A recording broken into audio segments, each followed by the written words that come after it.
Halo semuanya, perkenalkan nama saya Erik Ratuliman. Saya berasal dari Universitas Internasional Batam dengan NPM 2041203. Halo, perkenalkan nama saya Lana Esther dengan NPM 2041198. Perkenalkan nama saya Fiona, NPM 2041202 dari kelas 3 MMMD. Saya Penantal Diana dengan NPM 2041001. Selanjutnya saya akan menjelaskan latar belakang perusahaan Telkomsel. Perusahaan Telkomsel adalah sebuah perusahaan yang bergerak di bidang telekomunikasi yang menyediakan layanan telekomunikasi seluler yang berdasarkan GSM atau Global System for Mobile Communication. Telkomsel itu sendiri adalah singkatan dari telekomunikasi seluler, di mana perusahaan tersebut terdiri atas produk kartu, halo, kartu simpati, dan juga kartu as. Awalnya pemerintah meminta PT Telkom untuk melaksanakan proyek percontohan di kota Batam dan juga Bintan pada bulan November tahun 1993, di mana proyek tersebut merupakan kegiatan percobaan yang tujuannya adalah ingin melihat apakah program tersebut sudah efektif untuk dijalankan dan juga dapat ingin mengetahui dampak apa yang ditimbulkan pada program tersebut. Kemudian program tersebut dapat beroperasi pada tanggal 31 Desember 1993. PT Satelindo adalah penyedia jasa layanan telekomunikasi seluler GSM pertama di Indonesia yang didirikan pada tanggal 29 Januari 1993 sebelum PT Telkomsel. Gunanya didirikan untuk memperluas dan meningkatkan penjualan barang dan jasa layanan. Perusahaan PT Telkomsel juga melakukan perdagangan secara internasional dengan memasarkan produk dan jasa layanannya ke negara lain. Telkomsel menghadirkan Telkomsel Indonesia Internasional atau yang dikenal dengan sebutan TELIN. Adapun transaksi yang terjadi dalam perdagangan internasional ini adalah transaksi valuta asing atau falas yang bertujuan memudahkan perusahaan dalam melakukan perdagangan dengan negara lainnya. Adapun transaksi valuta asing yang terjadi yaitu harga produk dan jasa layanan yang dibeli diubah dalam nilai rupiah yang disesuaikan dengan kurs berjalan pada saat transaksi terjadi. Telekomunikasi Indonesia menggunakan mata uang rupiah sebagai mata uang fungsionalnya. Kita masuk ke bab 2 kajian teori. Pengertian risiko dan manajemen risiko.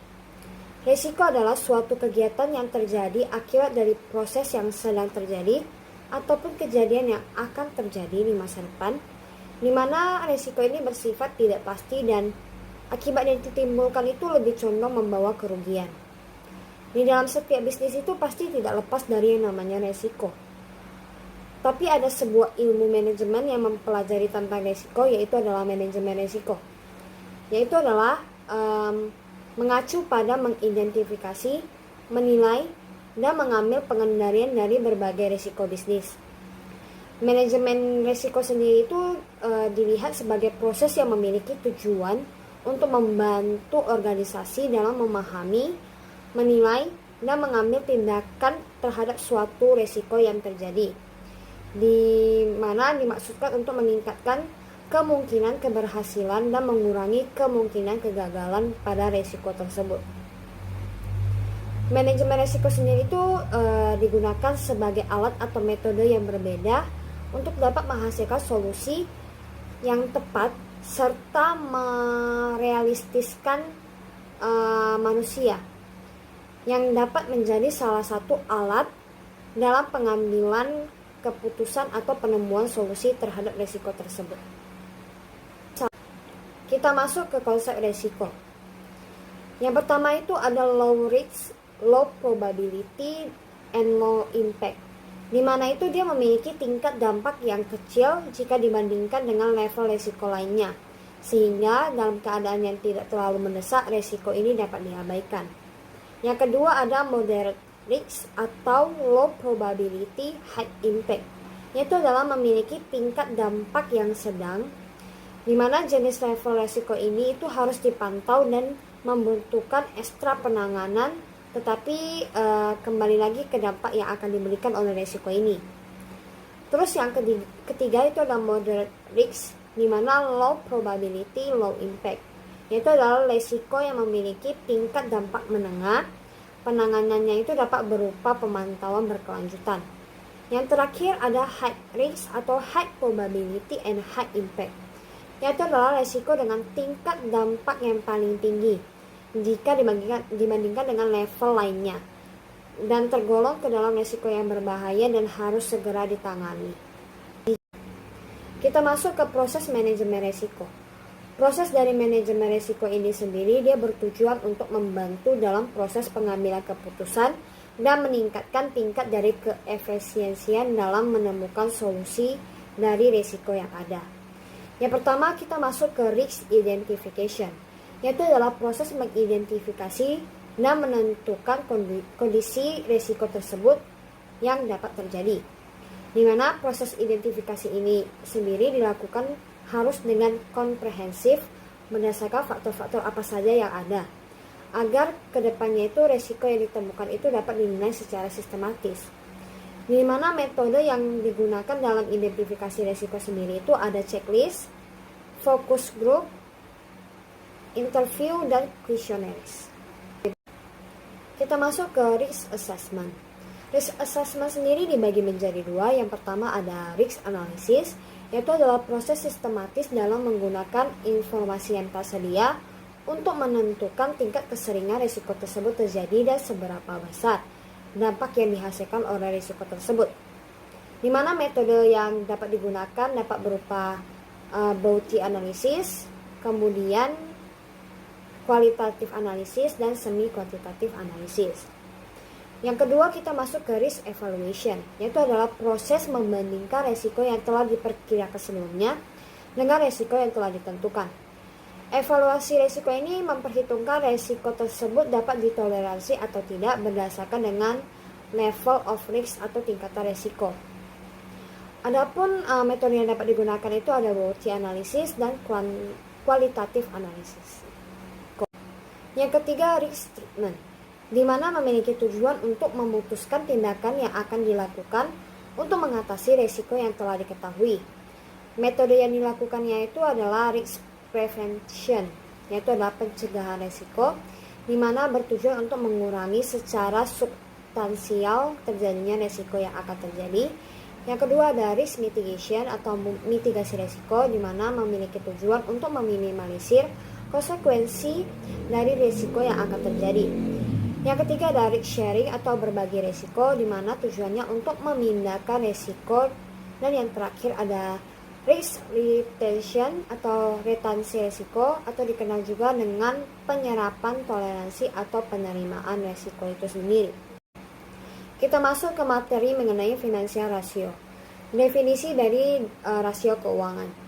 Rasio keuangan juga dapat disebut dengan financial ratio, yaitu adalah media yang digunakan dalam menganalisis keuangan perusahaan tertentu yang digunakan sebagai indikator penilaian terhadap perkembangan perusahaan serta untuk mengevaluasi kinerja dari sebuah perusahaan menurut perbandingan pada data laporan keuangan yang dapat berupa neraca, laporan laba rugi, dan laporan aliran kas. Rasio jenis ini tuh digunakan biasanya untuk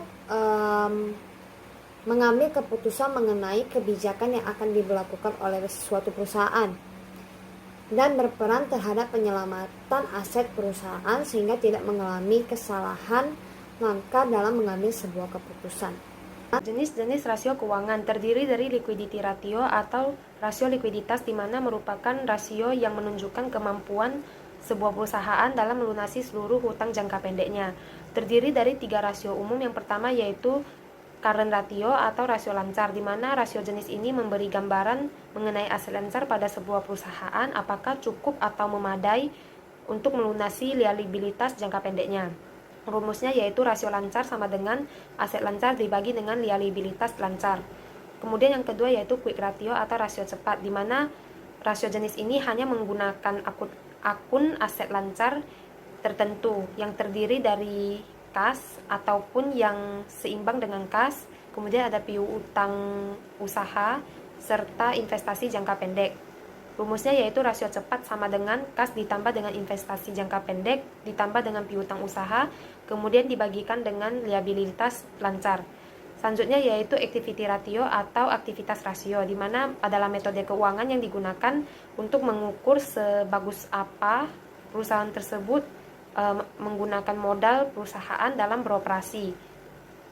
Selain itu juga dapat digunakan untuk membandingkan gaya dari waktu ke waktu mengenai kinerja perusahaan. Yang terdiri dari inventory turnover yang merupakan perputaran pada persediaan, biasanya mengukur aktivitas atau likuiditas dari persediaan perusahaan.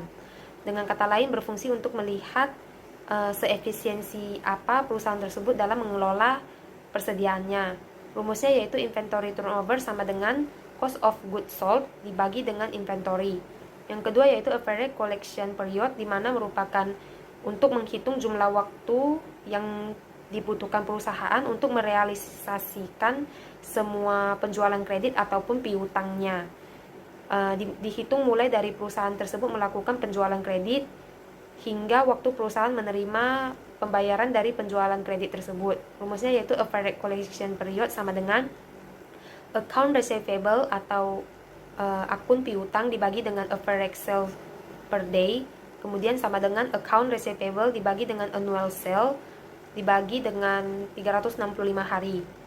Yang selanjutnya yaitu average payment period, di mana berfungsi untuk menghitung jumlah hari yang perusahaan butuhkan untuk membayar hutang atas bahan baku yang dibeli secara kredit. Rumusnya yaitu average payment period sama dengan account payable dibagi dengan average purchase per day sama dengan account payable dibagi dengan annual purchases dibagi dengan 365 hari. Yang selanjutnya yaitu total asset turnover, di mana berfungsi untuk melihat seefektif apa perusahaan tersebut memanfaatkan seluruh aset yang dimiliki perusahaan tersebut untuk menghasilkan penjualan atau keuntungan. Rumusnya yaitu total asset turnover sama dengan sales dibagi dengan total assets. Selanjutnya yaitu solvency ratio atau rasio solvabilitas, di mana rasio jenis ini merupakan rasio yang dipakai untuk melihat bagaimana kesehatan keuangan sebuah perusahaan. Selain itu juga dapat beri gambaran mengenai kemampuan perusahaan apakah sanggup membayar kewajiban berjangka panjang, terutama utang yang memiliki bunga jangka panjang. Jadi ketika ada utang besar yang ditemukan dalam sebuah perusahaan, maka dapat dikatakan pula tingkat leverage atau sumber dana maupun pinjamannya bagi perusahaan memiliki beban tetap dan bertujuan meningkatkan keuntungan. Beberapa rasio yang digunakan untuk menghitung rasio jenis ini yaitu yang pertama, rasio utang terhadap aset. Merupakan di mana rasio tinggi tidak diharapkan karena akan menunjukkan resiko keuangannya juga lebih tinggi serta menunjukkan solvabilitas yang rendah sehingga menunjukkan perusahaan tersebut bergantung pada hutang yang dijadikan sebagai modalnya. Rumusnya yaitu rasio utang terhadap aset sama dengan total utang dibagi dengan total aset. Yang selanjutnya yaitu debt to equity atau DER, di mana berfungsi untuk menghitung besar hutang pada perusahaan terhadap modal ekuitas, di mana rasio DER ini yang tinggi menunjukkan resiko keuangannya juga tinggi. Rasio DER sama dengan 1 menunjukkan modal hutang dan juga modal ekuitas sederajat dalam struktur modal perusahaan. Jadi rumusnya itu debt to equity atau DER sama dengan total utang dibagi dengan total ekuitas. Yang selanjutnya yaitu interest coverage ratio, di mana yaitu untuk mengatur kemampuan perusahaan dalam melunasi bunga, dan cara hitungnya yaitu laba yang belum dikenakan bunga atau pajak yang dikenal sebagai EBIT atau earning before interest and tax dibagikan dengan beban bunga. Jadi EBIT ini dapat dikatakan juga sebagai laba kotor karena laba yang dihitung belum termasuk pajak dan juga bunga yang akan dikenakan nantinya.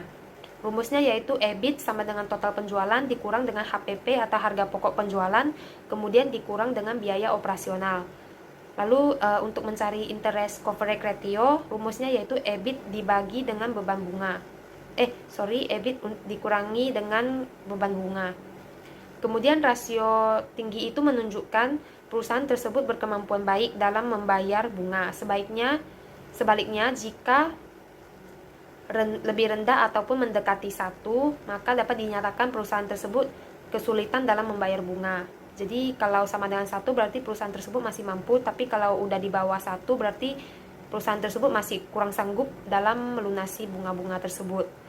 Kemudian ada fixed payment coverage ratio, di mana untuk menganalisa apakah perusahaan tersebut sanggup untuk melunasi seluruh beban ataupun kewajiban tetapnya, yang terdiri atas pokok pinjaman, biaya bunga, biaya sewa, dan biaya lainnya. Rumusnya yaitu fixed payment coverage ratio sama dengan earning before interest and tax atau EBIT ditambah dengan lease payment dibagi dengan interest ditambah dengan lease payment, kemudian ditambah dengan principal payments and preferred stock dividends dikali dengan 1 dibagi dengan 1 dikurang T, kemudian tutup kurung. Selanjutnya yaitu rasio probabilitas atau profitability ratio yang berfungsi sebagai penilai kemampuan perusahaan dalam memperoleh laba ataupun mencari keuntungan melalui bisnisnya. Jadi jenis profitabilitas terdiri atas yang pertama gross profit margin atau margin laba kotor, di mana merupakan rasio yang berasal dari laba kotor dari total pendapatan dan disajikan dengan bentuk persentase. Jadi untuk menghitung laba kotor, cara hitungnya yaitu hasil yang didapatkan melalui penjualan bersih dikurangi dengan harga pokok penjualan. Rumusnya yaitu margin laba kotor sama dengan laba kotor dibagi dengan penjualan bersih. Yang selanjutnya yaitu operating profit margin atau margin laba operasional, di mana berfungsi untuk memberikan informasi bagi pemilik bisnis dan para investor mengenai seberapa efektifnya perusahaan tersebut mampu memperhitungkan semua biaya yang diperlukan untuk menjalankan suatu bisnis. Kemudian pendapat dapat diubah menjadi keuntungan atau profit. Rumusnya yaitu margin laba operasional disama dengan laba operasional dibagi dengan penjualan bersih. Selanjutnya yaitu net profit margin atau margin laba bersih, di mana merupakan berfungsi untuk menghitung jumlah keuntungan yang dihitung melalui total uang yang telah dihasilkan perusahaan. Jadi rumusnya itu adalah net profit margin sama dengan earning available for common stockholder dibagi dengan sales. Selanjutnya yaitu earning per share atau EPS, merupakan laba per saham yang berfungsi dalam menganalisa keberhasilan manajemen perusahaan dalam memperoleh laba atau keuntungan bagi para investor. Jadi rasio tinggi menunjukkan bahwa kesejahteraan bagi investor atau pemegang saham berhasil ditingkatkan oleh manajemen perusahaan dan tingkat pengembaliannya tinggi, begitu juga sebaliknya. Rumusnya yaitu EPS sama dengan laba bersih dibagi dengan jumlah lembar saham beredar. Selanjutnya yaitu return on assets atau ROA atau pengembalian aset.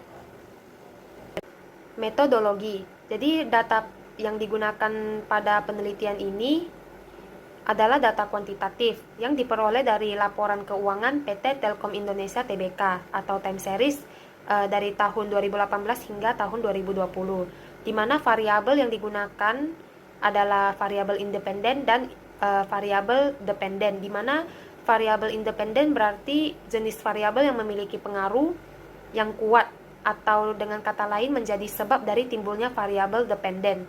Kemudian variabel dependen sendiri merupakan yang menjadi akibat dari variabel independen. Jadi resiko-resiko yang ada dalam financial asset, likuiditas, pasar, kredit, dan operasional. Kemudian metode analisis yang digunakan yaitu penerapan risk management dalam perhitungan resiko financial asset, likuiditas, pasar, kredit, dan operasional dari PT Telkomsel Indonesia Tbk. Serta manajemen keuangan internasional dari segi ekonomi makro Indonesia dengan metode host country yang terdiri dari suku bunga, inflasi, harapan pasar, tingkat pendapatan, kontrol pemerintahan. Jadi metode yang digunakan pada penelitian yang bersifat kuantitatif deskriptif, yang dimana penelitian ini bermaksud untuk menggambarkan sebuah data yang tersusun secara teratur, yang bersifat aktual dan secara saksama, bersifat kebenaran dan bersifat fakta, bersifat pada populasi tertentu atau memverifikasi data guna untuk memaparkan sebuah pertanda secara terperinci. Jadi bahasnya itu secara detail dan sesuai dengan apa yang terjadi sebenarnya. Nah, pada kali ini saya akan membahas sedikit mengenai risiko. Nah, kali ini risiko yang akan kita identifikasi ini adalah risiko dari PT Telkom Indonesia, di mana PT Telkom ini sudah dijelaskan asal-usulnya berasal dari mana, dan selanjutnya kita akan langsung membahas mengenai hasil dan interpretasi. Nah, untuk yang pertama adalah identifikasi risiko. Nah, yang A, risiko operasional yang biasa terjadi di perusahaan-perusahaan antara lain itu adalah beberapa risiko yang dapat dijelaskan adalah risiko dari kejahatan. Nah, risiko dari kejahatan ini bisa antara lain itu pencurian, pembajakan komputer, pencurian data, dan lain-lain. Nah, risiko bencana itu adalah risiko yang terjadi secara alami, di mana meliputi banjir, terus bisa gempa bumi, tsunami, dan lain sebagainya. Selanjutnya ada risiko informasi mengenai kebocoran data dan informasi pribadi milik PT Telkom Indonesia atau milik perusahaan yang lain. Nah, yang keempat ada risiko reputasi, di mana timbul karena adanya publikasi negatif tentang suatu kegiatan bisnis yang dilakukan oleh sebuah perusahaan yang kita analisis, seperti perusahaan PT Telkom. Selanjutnya ada risiko sumber daya, di mana sumber daya yang bekerja itu tidak maksimal, dan juga oleh karena tidak maksimalnya sumber daya itu menyebabkan hasil yang didapatkan itu sangat tidak memuaskan. Dan yang keenam ada risiko regulasi, di mana kurangnya perhatian para karyawan terhadap peraturan yang diterapkan oleh sebuah perusahaan seperti perusahaan PT Telkom. Nah, selanjutnya akan kita bahas mengenai mari kita lihat ya, identifikasi risiko yang meliputi kompetisi harga. Nah, sebelumnya kita ini di sini menggunakan RIX register, di mana salah satu risiko yang terjadi dari PT Telkom ini adalah kompetisi harga, di mana dengan kompetisi harga ini bahwa probability ratingnya itu dapat dibilang jadi selanjutnya adalah mengenai kompetisi harga, yang dimana kita masuk ke risk analysis, dimana analisis pertama yang terjadi itu adalah mengenai risk ID, kemudian ada date-nya, terus ada risk title itu mengenai risiko mengenai harga, terus ada risk description, terus ada source, risk owner, risk type, risk kategori, risk trigger, risk personal outcome, tax ID, dan associated risk. Nah, itu semua yang kita isi semua. Selanjutnya kita akan membahas mengenai risk analysis bagian kejadiannya, yaitu mengenai probability rating, di mana itu terjadinya itu sangat lumayan jarang dengan tingkat value-nya 0.3, dan juga ada impact ratingnya itu signifikan dengan tingkat value-nya itu adalah 0.3, dan exposure-nya menandakan di 0,030. Selanjutnya mengenai risk mitigation planning, itu adalah dengan pemecahan masalahnya, dimana dengan meningkatkan branding yang mengenai program baru yang akan menyaingi harga pasaran yang ada. Nah, yang kemudian mengenai risiko sumber daya manusia, kondisi seperti yang tadi identifikasinya, terus dengan potential outcome-nya adalah dengan adanya turnover, terus ID-nya, tax ID-nya itu karena pekerja itu tidak, kita harus menyesuaikan keinginan para pekerja dengan memberikan bonus atau kenaikan gaji. Nah, dari risk analysisnya mengenai probability ratingnya itu not likely atau sangat jarang terjadi, dimana dengan problem value-nya itu dengan 0,1, dengan impact rating marginal 0.06, dengan exposure-nya 0.005. Selanjutnya kita bahas mengenai mitigation planning dari risiko SDM tadi, dengan meningkatkan kesejahteraan pekerja dengan memberikan bonus ataupun gaji, dan risk response-nya dengan mitigate atau dengan control. Kita masuk ke kebocoran informasi, di mana kita mengisi seperti tadi risk ID dan risk trigger hingga tax ID-nya, karena PT Telkom merupakan PT besar, di mana mereka harus bisa menjaga informasi mereka dengan baik. Dimana dengan risk analisisnya dengan probability rating dengan kemungkinan itu lumayan jarang terjadi dengan poin 0,3, dengan impact ratingnya itu sebesar marginal 0.005, dengan tingkat exposure-nya itu 0,015. Kita masuk ke mitigation planning dengan mengedukasi kepada para karyawan kita untuk tidak menyebarkan informasi mengenai informasi rahasia mengenai suatu perusahaan atau dari misalnya PT Telkom. Selanjutnya kita bahas mengenai sistem IT yang ketinggalan zaman, di mana risiko ini merupakan risiko yang lumayan sering terjadi, dengan potensial outcome-nya dapat menghambat produktivitas suatu permasalahan atau suatu perusahaan, di mana tax ID-nya merupakan sistem IT merupakan peran yang sangat penting dalam perusahaan kita, sehingga dengan ketinggalan zaman ini membuat karyawan itu sering mengalami overtime, yang dimana dapat mengurangi cost kita untuk membayar biaya overtime dari para karyawan tersebut.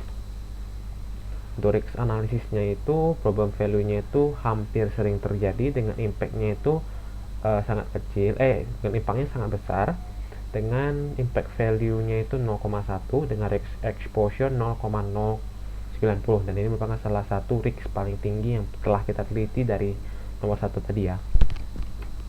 Selanjutnya itu mengenai rendahnya tingkat keuntungan. Nah, di sini rendahnya tingkat keuntungan itu merupakan threat juga, di mana banyak sekali kerugian yang menyebabkan pada keuntungan atau sedikitnya keuntungan. Misalnya pada satu project mereka itu membuat suatu project yang besar, tapi mereka tidak mendapat keuntungan atau bahkan dapatkan kerugian. Nah, hal ini dapat terjadi jika mereka tidak bisa menutup biaya tersebut, dan itu bisa menjadi suatu risiko yang amat sangat berbahaya.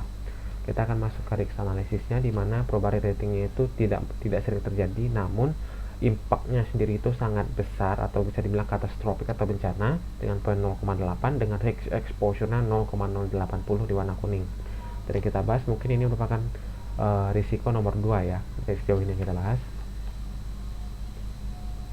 Oke, dari mitigation planningnya itu memperbanyak atau mempertimbangkan suatu promo atau hal yang dapat menguntungkan masyarakat dan juga perusahaan agar tidak mendapatkan kerugian yang banyak, atau bahas keuangan dari suatu project yang ingin mereka lakukan agar tidak jadi suatu kerugian gitu.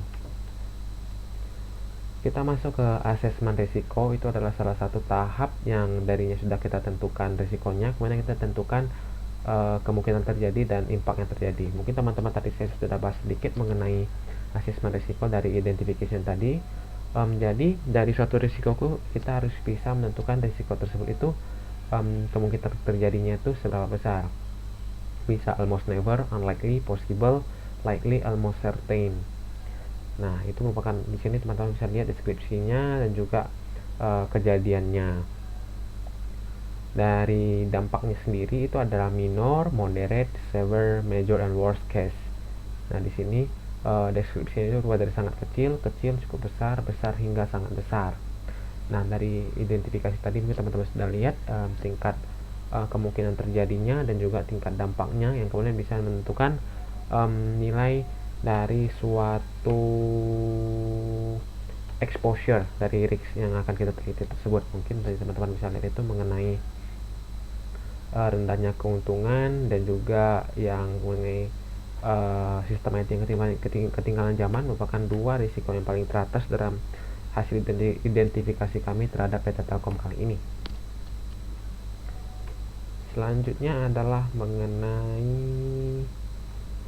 treatment risiko. Nah, mungkin teman-teman juga sudah ada saya bahas sedikit tadi mengenai treatment risiko. Jadi treatment risiko adalah proses untuk yang tadi sudah diketahui tingkatan risikonya dan juga level impact-nya. Kemudian kita mencari tahu bagaimana cara menyelesaikan risiko tersebut. Biasa saja menerima risiko, menghindari risiko, mengurangi risiko, hingga membagi risiko. Nah, untuk menerima risiko sendiri adalah tindakan yang dilakukan dengan menerima risiko dan tidak melakukan segala sesuatu yang tidak memiliki artinya, agar risiko ini tidak memakan sumber daya yang besar.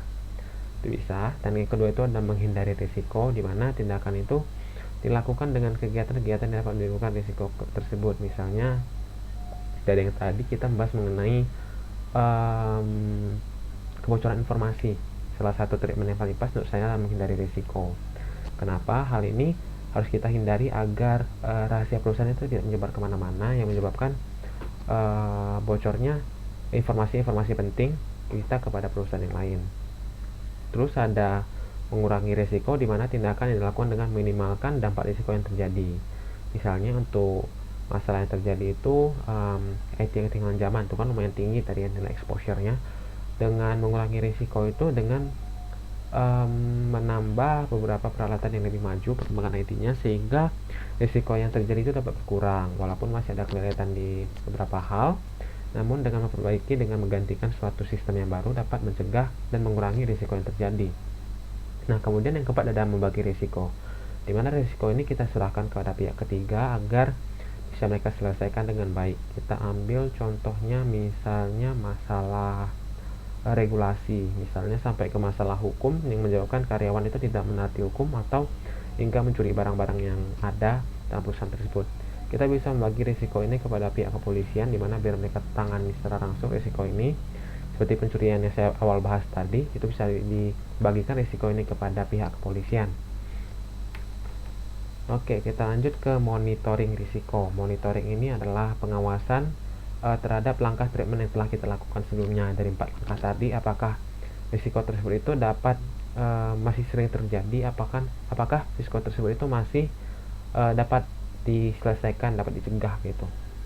Nah, langkah-langkah monitoring yang itu ada beberapa hal. Yang pertama itu memperhatikan risiko apakah tingkat frekuensi kejadiannya tinggi. Jika masih sering terjadi, maka risiko itu harus dicari pencegahannya kembali, misalnya dengan menggantikan treatment sebelumnya yang ada 4 tadi.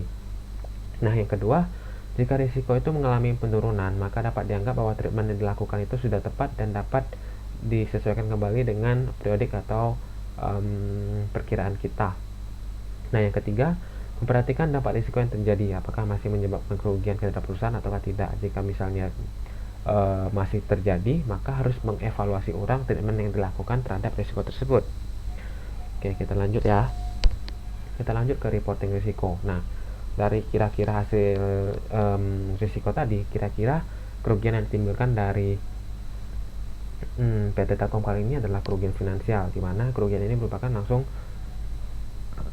dapat merosotnya pendapatan perusahaan, bahkan dapat perusahaan harus membayar denda operasional sumber daya yang telah terdampak oleh risiko yang teridentifikasi. Bahkan perusahaan itu harus membayar biaya untuk menyelesaikan risiko tersebut. Misalnya seperti tadi kita membagikan risiko ke pihak ketiga. Itu terkadang membagikan tersebut itu juga memerlukan biaya untuk menyelesaikan risiko tersebut. Nah, yang kedua itu kerugian reputasi. Kerugian ini dapat terjadi karena pengurangan tingkat kepercayaan masyarakat terhadap perusahaan Telkomsel sendiri. Misalnya kita anggap dari IT tadi ya, mulai melambatnya sistem IT di Telkomsel menyebabkan jaringan para konsumen itu melambat, sehingga risiko ini terjadi dapat mengurangi reputasi dari PT Telkom ini, sehingga kepercayaan masyarakat berkurang dan dapat mengurangi keuntungan juga. Oke, kita lanjut ke manajemen keuangan internasional PT Telkom. Mungkin teman-teman tadi sudah mendengar pembahasan dari teman-teman saya mengenai beberapa rasio yang telah kami gunakan untuk mengidentifikasi keuangan mengenai PT Telkom ini. Kami ada langsung bahas hasilnya mengenai keuangan PT Telkom, yaitu mengenai rasio likuiditas. Itu bahwa PT Telkom dapat membayar hutang lancar mereka sebesar 1,04 kali dari nilai 1 kali. Bisa dibilang bahwa nilai ini cukup baik karena sudah melebihi ekspektasi dan melebihi nilai minimum dari yang telah ditentukan oleh pemerintahan. Nah, untuk quick ratio mereka dapat menjamin 1,10 kali dari aset lancar dari 1,00 kali. Jika dibandingkan dengan rasio likuiditas sebelumnya, quick ratio ini jauh lebih baik dalam membayar kewajiban lancar dari PT Telkom ini. Nah, dari rasio debt to equity, PT Telkom memiliki rata-rata 72,92%, yang berarti bahwa kinerja yang dilakukan PT Telkom ini cukup baik. Jika bisa itu menyentuh angka 80%. Nah, karena sudah memiliki angka di atas 50%, maka bisa kita hitung cukup baik. Nah, yang terakhir itu kami ada menggunakan rasio debt to asset. Itu memiliki rata-rata sebesar 42,1, yang bisa dikatakan bahwa perusahaan masih masih dapat menutupi total utang yang mereka punya dengan aset yang mereka miliki dengan tingkat 42. Yang selanjutnya ada kesimpulan dari hasil diperoleh dan bertata risiko-risiko yang ada, bahwa risiko-risiko dapat mengoperasikannya dengan menghindari, menahan, mentransfer, dan pilihan. Setelah itu, risiko-risiko yang terdapat di perusahaan harus tidak menghadapi agar perusahaan dapat terus bertahan dan terancam bangkrut. Dari hasil tugas yang telah diperoleh, langkah-langkah pengendalian risiko harus dilaksanakan pada Telkom untuk menanggulangi risiko yang cocok untuk diterapkan. Risiko merupakan suatu kegiatan yang dapat dilaksanakan manusia yang tidak akan pernah dapat dihindari. Maka dari itu, gunakan teknik analisis risiko yang diambil dari proses pengambilan keputusan dalam kedisiplinan ilmu manajemen pada kegiatan investasi di sektor telekomunikasi Indonesia. Subsektor ini sangat berguna untuk bisnis perseroan karena adanya berbagai ketidakpastian. Faktor-faktor inilah yang dapat menyebabkan timbulnya suatu kejadian pada suatu kegiatan.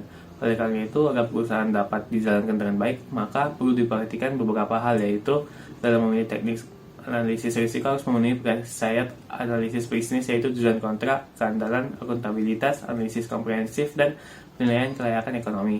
Maka untuk perusahaan harus mempertimbangkan faktor penanganan risiko dengan mempertimbangkan dalam menggunakan pendistribusian risiko dari menghindari risiko yang timbul dapat diprediksi, sehingga perusahaan siap untuk membuat strategi analisis manajemen risiko yang fleksibel yang didapatkan dengan harga murah.